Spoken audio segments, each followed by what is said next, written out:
Welcome to America's Heroes Group. Welcome back to America's Heroes Group Roundtable with our partner, Veterans Legislative Voice. September is National Suicide Prevention and Hispanic Heritage Month. Today is Saturday, September 24th, 2022. Our host is Kelley. I'm Sean Claiborne, the co-host. Our executive producer is Glenda Smith, and our digital media producer is Ivan Ortega of Scouts Honor Productions. And we have a partner and a familiar voice, of course. You've heard her many times, U.S. Army Reserve Sergeant First Class, veteran and founder, creator of Veterans Legislative Voice, Miss Stephanie Kalota. How are you doing, Stephanie? Doing great. Happy to be here. Happy to have you back. And you're going to give us some updates on public policy, VA suicide increase from we understand. We have some information on that. And AWP results. And what is AW? Is that the American War Partnership, or is that something else I'm thinking of? No, that's exactly it. America's War Partnership. The VA and America's Warrior Partnership have published their own reports, and they're kind of conflicting because they say almost opposite things. So the VA has released a report, which they do every year for September, and it's mostly centered on the statistics on 2019 and 2022. And they report a decrease in suicide rates. And we talked about that earlier today with Steve Seidman. The suicide rates, according to them, went from like 22 to 17. Is that right? Yes. Okay. And so America's Warrior Partnership has found that veterans are actually dying by suicide by a greater rate. But the study was done for the years between 2014 to 2018. So completely different years for the data that they are talking about, and a lot of people get confused on this. Mm-hmm. Now, I would think that with Afghanistan winding down, or now basically just abruptly ended, that you would have some increases in suicide rates. Unfortunately, I would think that would be the case. However, what I also understand is the real numbers. When you pull back the onion and look at the real numbers, most of the people that were committing suicide are not Iraq and Afghanistan veterans, but actually veterans from previous wars, particularly from the Vietnam era. Yes, especially it is the older generation. But then we can't ignore the fact that for veterans overall, suicide is 13th on the leading causes of death for veterans.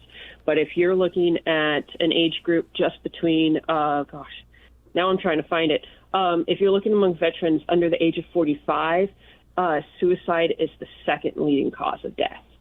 And it's crazy looking at the VA website, dug up some numbers. 22% of all U.S. suicide are by veterans. So about a quarter of all suicides, a little more than 20% or a fifth or a quarter roughly of all suicides are by veterans. That's a VA website statistic. But then the census points out of 18 million veterans, we only make up about 7% of the population. So there's definitely a imbalance between suicide rates amongst veterans versus suicide rates amongst the civilian population. Something like a 50-something plus increase. You have a 50% increased chance of committing suicide just by being a veteran. Yes, and there's also more. More things like the America's Warrior Partnership. Their study is called Operation Deep Dive, and they found some other really interesting statistics. It's the longer that someone served in the military, the lower the probability rate of them taking their own life, and it decreases by 2% every year served. Those that served in the military for less than 3 years at the highest risk of suicide or self-inflicted harm or mortality. That makes a lot of sense to me when you say that. I mean, does that make sense to you, though? Oh, it does. It most definitely does, because the people that serve the least and those that are more likely to leave the military in their first contract are the ones that are most vulnerable. Makes sense. They have zero power. They're more likely to be abused by bad leadership, by sexual abuse, physical abuse, hazing. They're more likely to get all of that on them, and they feel like that they have zero power to change anything. And those that do stick out longer tends to have a better outlook on their military career. Because plus you learn a lot of the tools, and you kind of get, I would say used to it, but you kind of get more soldierized, if that's a word, or more Marine-ized or airman-ized or sailor-ized, whatever it might be. once you're in that system for so long. When you first get in the military, the first couple of years, you're like a fish out of water still. You're still trying to figure out, you still kind of have that, you still got the shell shock from basic training or AIT, and you're still saying yes sir, yes ma'am to everybody and stuff like that. And then once you start getting used to it, now you can have a beer with the fellas, and now you have a little bit of rank, and now you kind of see how the system works. Yeah, you have a little bit of power to make change. I mean, that was my number one motivation to get higher. I mean, I got E6 by the age of 22, and I know it's really young.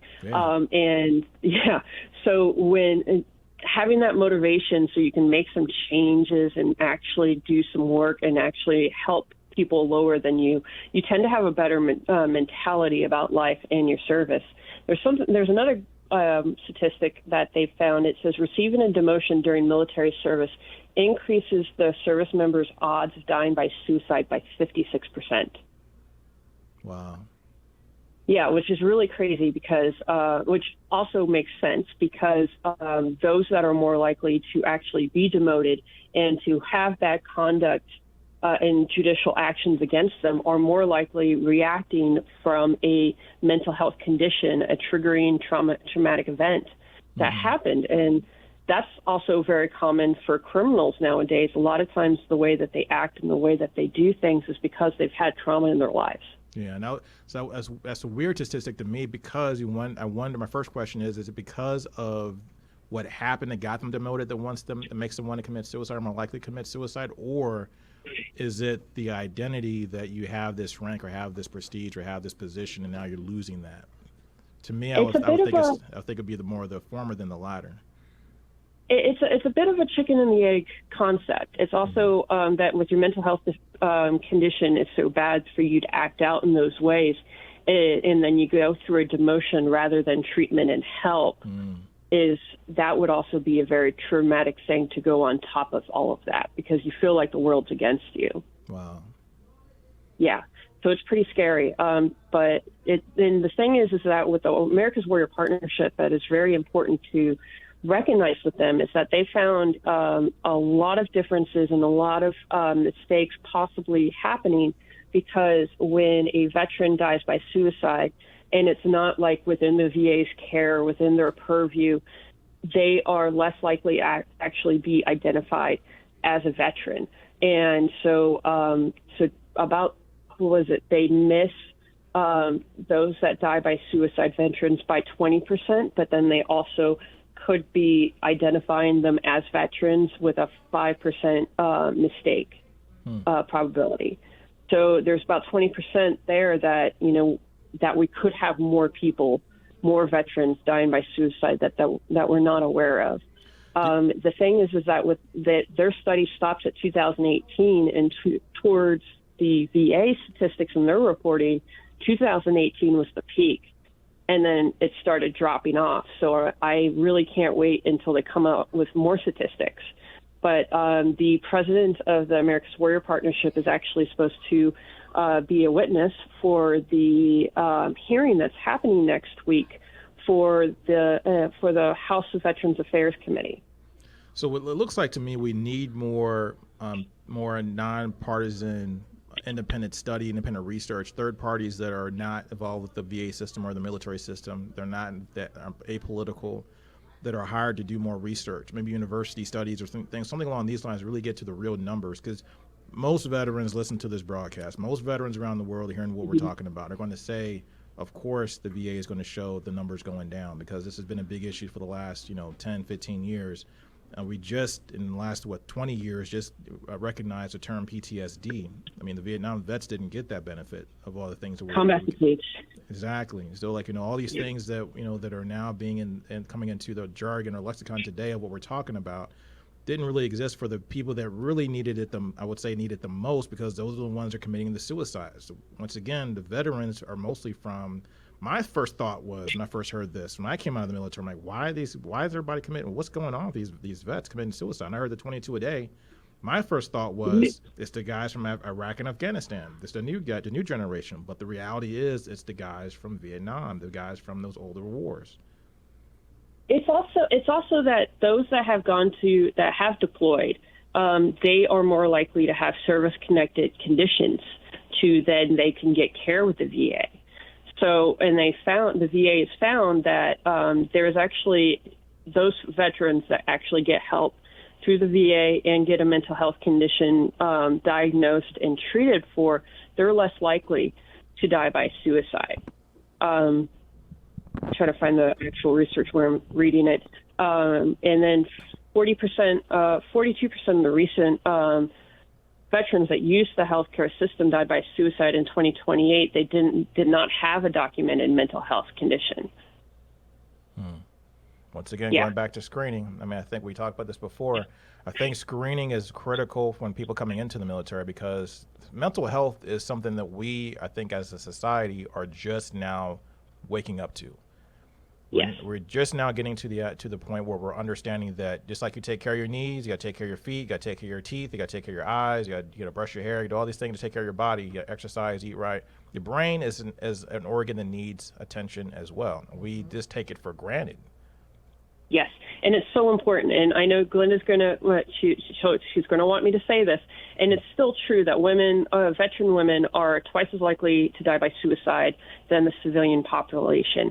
Thankfully, it has decreased per the VA reporting for 2019 and 2020, especially 2020, because the suicide rate fell by 14%, which is really amazing. And I'd like to contribute that to probably the increase and the rise of the conversation of military sexual trauma, because it helped women veterans talk about that issue, how have healthcare professionals become more familiar with that issue, and then also the talk about women veterans are less likely to get a service connection to a mental health condition or others because it was MST, because they didn't report it. And when I say MST, I mean military sexual trauma. It's one of the most unreported crimes that happens in the military.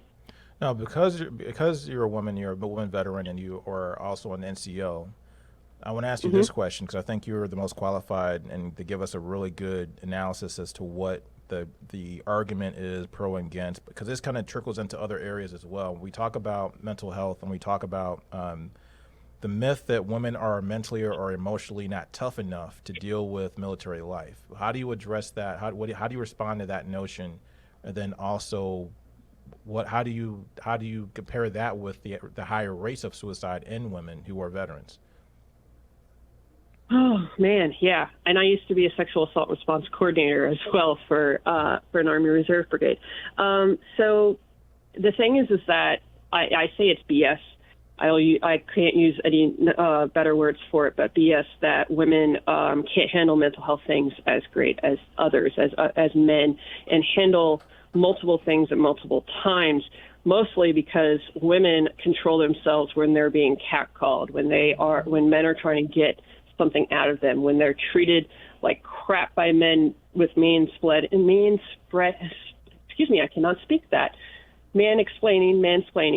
and many other things. And actually, She-Hulk had said it best that, you know what, we control this rage in ourselves all the time, 24/7. We're pretty sure we can, manage it ourselves.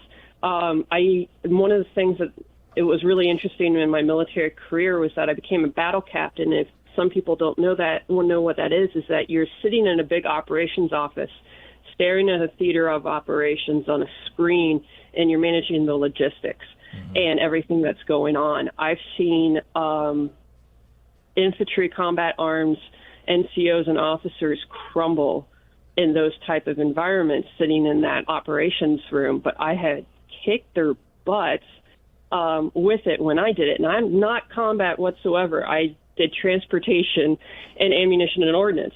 But having that mentality of multiple things happening at once, you can actually register, you can have that quick time frame so you can fix everything. There's a lot of things that women are really great at because we're multitaskers and we can handle things, multiple things in the air. So yes, women can do it. It's the thing is that it's the mentality that women can't. And if women think that way, that's also very degrading to themselves, and it's very frustrating. Yeah, I mean, just from my own experience personally, another, actually a father of a vet told me this. I think his son passed away. He was a sailor in the Navy. He mentioned that when under stress and duress, if when everybody else is trying to figure out how to get the bad guys off the plane, if it came down to it and it was the only option available, the woman's the one who is going to make the decision to take down the whole plane if necessary. Yep. Yeah. Because they have a self-sacrificing gene in them. It comes with being a mother. That's very common in known studies. And the other thing about with women is that they are the smallest. They're the smallest demographic amongst veterans. They do have the least amount. They have the most amount of services not available to them because of their gender. And so a lot of times women veterans are not comfortable with speaking about MST, especially for mental health services, is because they're more likely to be surrounded by men, treated by professionals that don't understand. And for many VA hospitals, their first line of defense for treating mental health cases are actually with group therapy. And for a lot of MST survivors, that is a very scary battlefield that they would never want to go into. And so there is a big wall for veterans, women veterans, to talk about those things. And so it's pretty scary for them.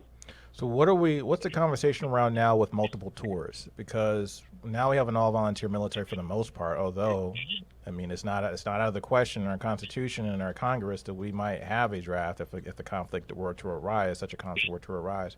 But as of right now, pretty much is a volunteer military. What's being addressed with multiple tours of duty? Because that has a big impact on PTSD. The more trauma you're exposed to, of course, you're going to have some issues coming back. You're going to have memories. You're going to have flashbacks, bad dreams, nightmares, and things like that. What are we doing about that? It's still the combination of group therapy. There's options between outpatient, residential. There's also intensive outpatient that has popped up during COVID, which is that the veterans get to stay at their homes and they do everything virtually. But what I mean is like as far as is anybody bringing to the issue to the military or the VA about maybe trying to curb how many tours of duty people are doing now? Because before people would do 1 or 2 tours. Now guys are doing 5, 6, 7 tours. Yeah. Back to back, staying overseas. Yeah, they haven't brought that up, and that's mostly because of the separation between the VA and DoD. There's been a lot of crosstalk between the two agencies recently, especially for suicide, but I have not heard that conversation come up yet. Now that's the conversation I need to be talking about.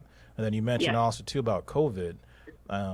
There's a lot of research on the civilian side that talks about some of the unintended consequences, the collateral damage of being locked up or being staying in place, sheltering in place. Where people weren't going out, they're locked in their houses for extended periods of time because they couldn't go to work because their work was shut down or whatever. What type of psychology? What's the psychological impact of that as it plays into maybe with the veteran population? Perhaps you would think, and because I've had this conversation with other people that are tracking these numbers, the guys that do this for a living, tracking these numbers. And they're saying that they're getting information from the CDC and from other places that the death tolls and death rates have not really slowed down that much since 2020. Yeah.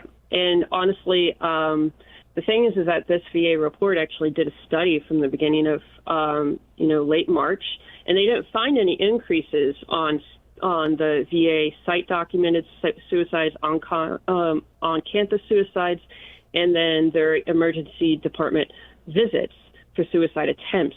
To me, it's because everybody's terrified of going into the hospital and catching COVID or anything else when you go in, because a lot of times when you had something that it's not, if your leg's not falling off, you're not going to go to the ER because there's COVID. Mm-hmm. So to me, that doesn't make so much sense. The VA really didn't do any more study past that, which is very frustrating. Mm. But the Veterans Crisis Line has increased. It did increase in their numbers of taking calls. I know that the numbers went through the roof when they were going through the Afghanistan withdrawal, but it was already high before that. Thankfully, though, they are being supported now under, I think it was 998 or 988, that now number, 3-digit number that they can now call to then be sent through to the Veterans Crisis Line. So they're centrally supported by other national suicide crisis lines. So it's a little bit of a better, well-rounded effort that they can actually get some funding more easily made available to them. Well, any last words before we go? We got about a minute left. You were correct about the women service members leaving the military for the pregnancies. That was 1976. That was the second district court case that took that rule out. And anybody that are going to be in the D.C. area, there will be reproductive events happening in the D.C. area next week. Look up #uniform access. Thank you. Stephanie Kalota, always a pleasure to have you. Always got great information. One of my favorite guest partners on with our America's Heroes group. Appreciate you. Love you so much. Bye. Thank you. This is America's Heroes group. We'll be right back.